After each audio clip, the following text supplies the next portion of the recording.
Welcome to HardScript. Help me reach 5,000 subscribers. Support the video with a like and leave your thoughts in the comments. I control him with one thing. She laughed to her friends. I wasn't supposed to hear it, but I did. Her voice carried across the living room like a knife scraping glass. They were sitting there on the couch with their wine glasses, pretending they were queens in some private court, while I passed by in silence. None of them realized I was close enough to catch every word. And in that moment, everything inside me went cold. It wasn't the words themselves.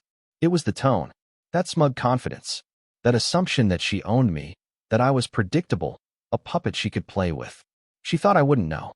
She thought I wouldn't act. But she was wrong. Because right then, I decided to take that one thing off the table, to let her find out just how little control she really had. I didn't storm in. I didn't demand an explanation.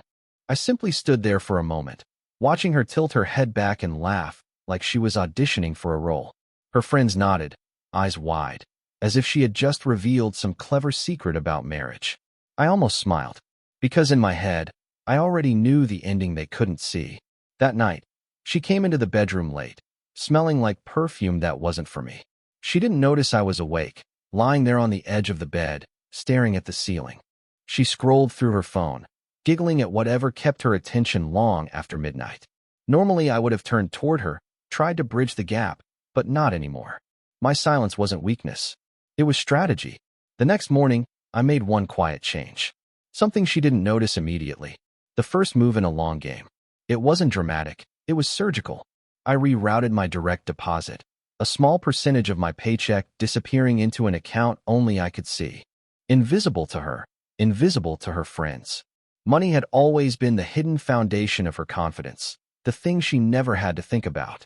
That foundation had just cracked, and she didn't even know it. I left for work earlier than usual, no goodbye, no small talk. She texted me around noon. Did you grab my card? It's not working. I didn't reply. Instead, I sat in my car during lunch, sipping burnt coffee, staring at the message. I could already picture her frown, the way she'd twist the story later to her friends, pretending it was some glitch, pretending she was still in control. But it had started. By the time I got home that evening, she was in the kitchen, pacing. The card isn't going through, she said flatly, like I was her personal banker. I set my keys on the counter, poured myself water, and didn't answer. Just silence. Her eyes flicked up, searching my face for a reaction. She didn't find one. That night, she lay in bed restless, turning over again and again. For the first time, I felt calm, detached, because what she didn't realize yet was this. The man she laughed about with her friends wasn't standing beside her anymore. He was already gone, one silent step at a time. And tomorrow, she'd notice the next shift. The next morning I woke up before sunrise. The house was quiet, but not peaceful. It had that heavy silence of a place where something is about to snap. Normally, I would have brewed her coffee, left it on the counter just the way she liked it, and kissed her forehead before leaving. That morning, I poured one cup for myself. I sat at the table in silence, letting the clock tick past the time she usually wandered in wearing her robe. By the time she came downstairs, the cup was empty and I was gone. She would notice eventually, but not yet. At work, I checked my phone more often than usual. Not because I was waiting for her, but because I knew the silence would eat at her. When noon came and went without a text from me, I almost laughed. She was the type who lived off attention, feeding off every small gesture I used to give. Now I was the void, and I knew voids make people panic. That night, when I came home, she was already waiting. The lights were on in the kitchen, her phone tossed on the counter like she was trying to prove she wasn't distracted. She asked if something was wrong with the bank again. I opened the fridge, pulled out a bottle of water, and simply said, "Everything's fine." That was all. No explanations. No comfort. I could see it in her eyes, the confusion. She had built her control around predictable responses, around the certainty that I would step in to fix things, smooth them over. And now that certainty was gone. Later that week, she tested me again. I walked in after hitting the gym, my shirt damp, my body sore, my head clear for the first time in months. She was sitting on the couch in a dress she hadn't worn in years, something she used to pull out when she wanted to remind me of what we had. She asked how my day was. I answered with a single word, "Good." Then I walked upstairs, leaving her alone in the glow of the television. That was the moment I realized the balance had shifted. She was reaching. I was retreating. And the more I pulled away, the more desperate she would become. That night, lying in bed, she shifted closer. A soft movement, like she wanted to close the distance between us. I stayed still, eyes open in the dark, breathing slow. Eventually, she rolled back over, her back to me, but the air was different now. She wasn't the one withholding anymore. She was the one waiting, and I wasn't going to give her what she wanted. The next morning, I left before she woke. No note, no coffee, nothing. Just the echo of footsteps fading down the hall. And with every step, I could feel her grip slipping. The following week, the house began to feel different. Not to me. I had already detached, but to her. I could see it in the way she lingered in doorways, watching me like she was waiting for a cue that never came. I didn't give her one. I moved around the house like a shadow, polite, quiet, but unreachable. Every gesture she had once used as leverage, affection withheld, intimacy delayed, was useless now because I wasn't asking anymore. One evening I came home late. I had stopped rushing back, choosing instead to take the long way after the gym. When I walked through the door, she was dressed like we had plans. Her hair done, table set, a bottle of wine open, 2 glasses waiting. She tried to make it seem casual, as if she had just decided at the last minute to make dinner for us. But the timing was rehearsed. She was staging a scene, expecting me to step into the role I'd always played. I looked at the table, then at her. She asked if I was hungry. I told her I already ate. My voice calm, steady, almost bored. Her smile faltered. She said we could at least sit and talk. I walked past her, set my bag down upstairs, and closed the door. No anger, no fight, just absence. That silence carried more weight than any argument could have. The next day, she tried again. She sent messages in the middle of the day, little things she never used to bother with. Hope your morning's going okay. What do you want for dinner? Miss you. I didn't ignore them. I answered, but only with precision. Thanks. Doesn't matter. All good. 3 words at most. Every reply was a scalpel, cutting away the illusion she had built that she was still in control. That night, she touched my arm as I passed her in the hallway. A small gesture, but one she hadn't made in months. I didn't stop walking.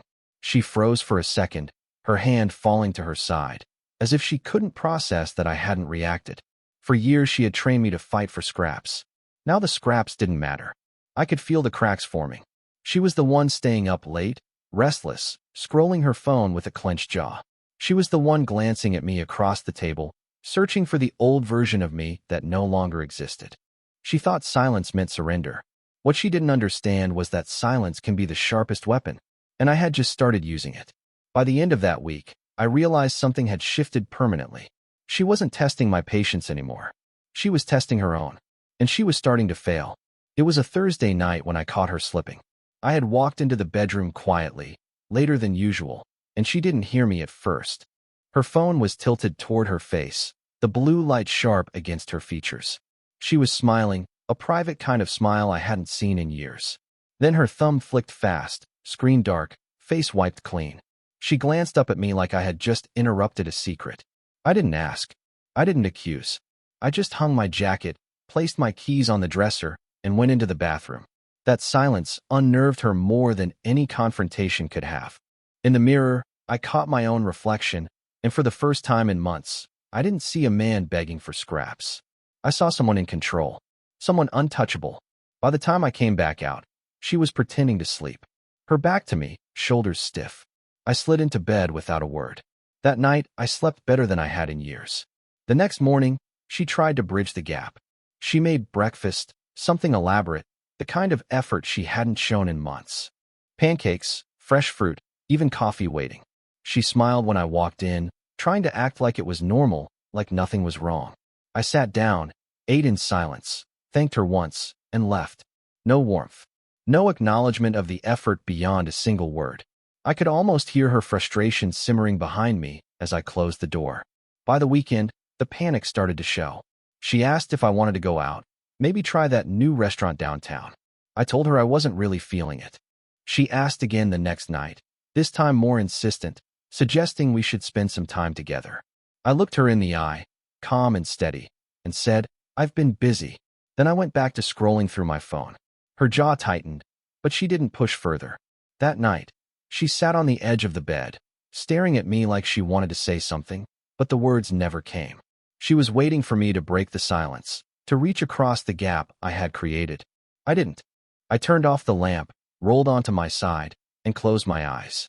She stayed sitting there for a long time before finally lying down, the mattress shifting under her weight like a quiet surrender. What she hadn't realized yet was that I had already stepped out of the role she wrote for me. She thought I was predictable. She thought she had me under control. But control only exists if both people play along. And I had stopped playing. By Sunday, the cracks weren't just showing, they were widening. And I was about to push them further apart. By the time Monday arrived, the air in the house had shifted completely. It wasn't my silence pressing down anymore, it was hers. She had grown quieter, more careful with her words, almost as if she was afraid of saying the wrong thing. For years, she had walked around with the kind of arrogance that made me feel like a guest in my own home. Now, she was the one unsettled, watching me for signs that never came. I started waking up earlier, leaving before she even stirred. I'd head to the gym, shower there, grab coffee, and sit in my car for an extra 30 minutes before work. That time was mine. A small ritual that reminded me of who I was before she twisted my life into something unrecognizable. By the time I returned in the evenings, she would already be waiting, dressed differently, hair done, makeup applied like she was preparing for inspection. She wasn't trying to impress me. She was trying to keep me from drifting further. One evening, she asked if I was upset with her. The words were careful, hesitant, almost childlike. I shrugged and said, "I'm fine." That was it. She pressed, trying to get me to explain, but I gave her nothing. The silence stretched so long she finally gave up, retreating into the living room with her wine glass. I watched from the hallway as she scrolled through her phone, pretending not to care. But the way her fingers trembled gave her away. By midweek, she began testing the boundaries differently. She left her phone face down on the counter, something she never used to do. A silent performance, as if she was proving she had nothing to hide. But I wasn't watching her phone. I was watching her. The way her eyes flicked toward me, waiting for a reaction, waiting for me to demand answers. I didn't. I just picked up my keys and left the house without a word. That absence was louder than any confrontation. The next night, she poured 2 glasses of wine and set them on the coffee table. When I walked into the living room, she smiled like she was offering a peace treaty. I looked at the glasses, then at her, and said, "I'm heading upstairs." Her smile cracked. She sat there alone, staring at the untouched wine until finally pouring it back into the bottle. I realized then that she was no longer laughing with her friends about controlling me. She was no longer confident about the hold she thought she had. For the first time in years, she was uncertain. And uncertainty, I knew, would eat her alive. The silence was working, and I had no intention of breaking it. By the weekend, the tension was thick enough to choke on. I spent most of Saturday out, gym, errands, even a long drive with no destination. Just space. When I finally walked through the door, she was sitting at the kitchen table, phone in her hand, staring at it like it held the answers. She looked up quickly, setting it face down, her smile forced. She asked if I wanted dinner. I told her I'd already eaten. Then I poured myself a glass of water and walked upstairs. The silence behind me was deafening. That night, I could feel her shifting restlessly in bed. At one point, she rolled toward me, her arm brushing against mine like she was reaching out. I stayed perfectly still. She pulled back slowly, almost like she'd touched fire. Eventually, she turned away, the glow of her phone screen lighting up the room again. I lay there with my eyes closed, but I wasn't sleeping. I was listening. To the faint clicks of her typing. To the pauses. To the sigh she let slip when no reply came back. Whoever was on the other side of that phone wasn't giving her the comfort she needed. The next morning, I woke earlier than usual and went for a run. When I returned, she was making breakfast again. The smell of bacon and coffee filled the kitchen. She greeted me with a cheerful voice, too cheerful, like she was performing for an audience that wasn't there. I sat down, ate in silence, and when she asked if everything was okay, I simply said, "Better than ever." The way her face froze told me she knew that answer wasn't about her. By Sunday evening, her cracks were impossible to ignore. She was snappier, her laughter forced when she scrolled through her phone, her voice higher pitched when she spoke to friends on speaker, like she was trying to prove she was still in control. But the moment those calls ended, she sank into silence, eyes dark, shoulders slumped. That night, she confronted me, though she tried to disguise it as concern. She asked if I still loved her. Her voice was unsteady, almost breaking. I looked at her, calm and unreadable, and said, "You'll figure that out soon enough." Then I turned off the light and rolled over. She lay there stiff, the quiet between us stretching like an open wound. It was in that moment I realized she was finally starting to feel the weight of her own game. She had built her confidence on the illusion of control, but control is fragile. And once it slips, it shatters. By the end of that weekend, she wasn't the one holding power anymore. She was the one scrambling to get it back. And I wasn't going to let her. By Monday, the performance was gone. She wasn't dressing up anymore, wasn't staging dinners or setting wine glasses. Instead, she hovered, following me from room to room, asking small questions she never cared about before. Did I need anything from the store? Was I coming home for lunch? Would I be late tonight? I answered each one with the same calm detachment. Short, clipped, nothing she could use to measure my mood. The more she asked, the more obvious her desperation became. That evening, I came home to find her sitting on the couch, phone in hand, tears streaking her face. She wiped them quickly when she saw me, forcing a smile that didn't reach her eyes. She said she was just tired, that work had been stressful. I nodded and walked past her, upstairs, closing the bedroom door behind me. I could hear her pacing downstairs, the sound of her footsteps uneven, frantic. I lay on the bed staring at the ceiling, thinking about how far we had come from the night I overheard her laughing with her friends. Back then, she had looked so sure of herself, so untouchable, like she was the one writing the rules. Now, that confidence was gone. What replaced it was fear. Not fear of losing me, but fear of realizing she never really controlled me at all. Later that night, she came upstairs quietly, slipping into bed without a word. But I could feel her eyes on me in the dark, waiting, hoping I'd reach for her, offer some kind of reassurance. I didn't move. I let the silence settle between us, heavy and suffocating. Eventually, she turned over, her back to me once again, shoulders trembling ever so slightly. The next day, she tried a different tactic. She left her phone out on the counter again, face up this time, notifications lighting up the screen. I glanced at it once, then walked past without a word. She wanted me to react, to question, to give her proof that I still cared enough to be jealous. But jealousy is just another chain, and I had already broken free. By Wednesday, her energy had shifted completely. She wasn't mocking, she wasn't smug, she was fragile. Every word softer, every glance longer, as if searching for a sign that she could pull me back in. But there was nothing left to pull. I had already gone quiet in ways she couldn't reverse. That night, as I sat in the living room reading, she came and sat across from me. She didn't speak at first, just watched. Finally, she whispered, asking if I was leaving her. I closed the book slowly, looked her in the eye, and said, "You'll know when I'm gone."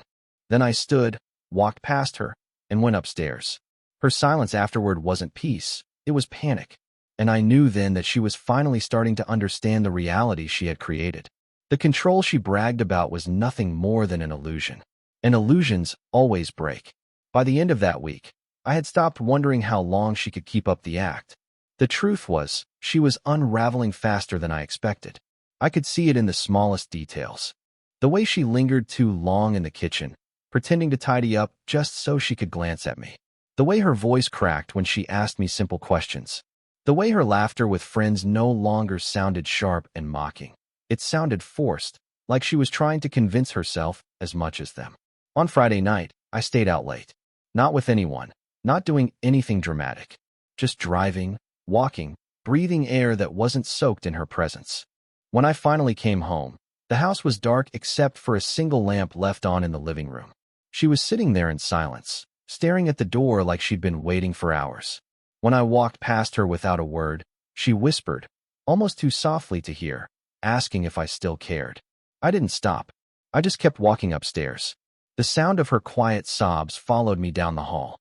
The next morning, she tried a new approach. She cooked breakfast again, but this time she didn't force a smile. She just placed the plate in front of me, sat across the table, and stared. I ate in silence, every bite slow and deliberate. When I finished, I stood, thanked her, and walked out. That single word, "thank you," hit her harder than any argument ever could, because it was empty, transactional. A stranger's courtesy, not love. By Sunday, she had grown bold enough to finally confront me. She cornered me in the hallway, her eyes red, her voice shaking. She said she didn't recognize me anymore, that I felt like a ghost in our own home. I looked at her and told her she wasn't wrong. Then I walked past her, leaving her frozen in place. She had spent years thinking she could manipulate me with what she withheld. Now she was the one begging, and I was the one who didn't even need to answer. That night, I began packing quietly. Not everything, not yet. Just the things that mattered. Documents. A few clothes. Essentials tucked neatly into a suitcase in the back of the closet. She didn't notice. She was too busy pacing the house, trapped in her own storm of doubt and regret. The silence between us had become unbearable for her. For me, it was liberation. I wasn't breaking down. I wasn't falling apart. I was preparing. And the moment she realized what that meant, it would already be too late. By Monday, the house felt less like a home and more like a waiting room for a verdict she already sensed was coming. She hovered around me like a shadow, asking questions she never used to ask, her tone careful, like every word might tip the scale further against her. She asked if I wanted to go out for dinner. I said I had plans. She asked with who. I told her, just people. That answer left her standing in the kitchen, stunned, like she didn't recognize the man who used to orbit around her. That night, she tried to bring back something from the past. She put on lingerie, the kind she hadn't worn in years, and slipped into bed before I came upstairs.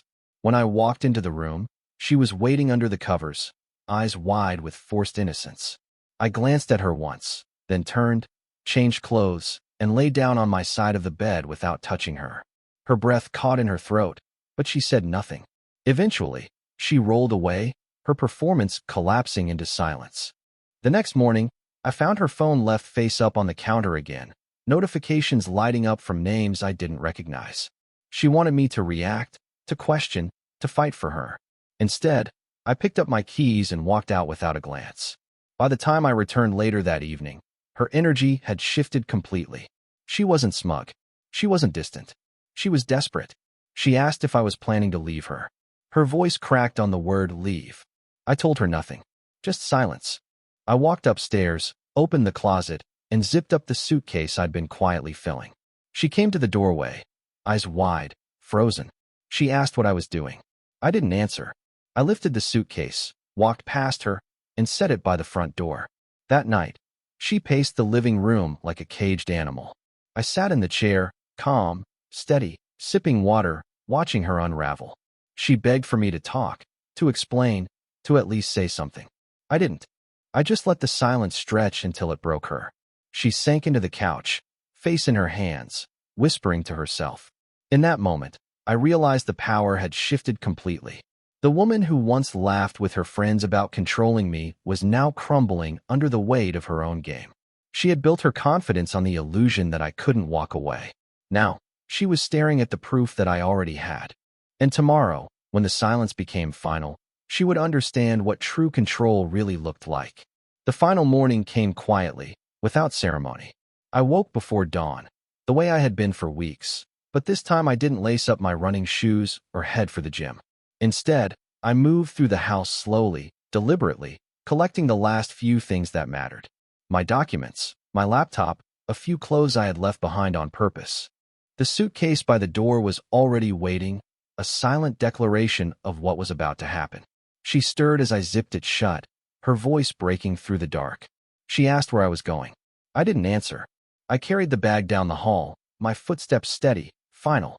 By the time she appeared in the doorway, her face pale and desperate, I was already by the front door. She asked if this was really it. I turned to face her one last time, calm and composed, and said, "You'll figure it out in the silence."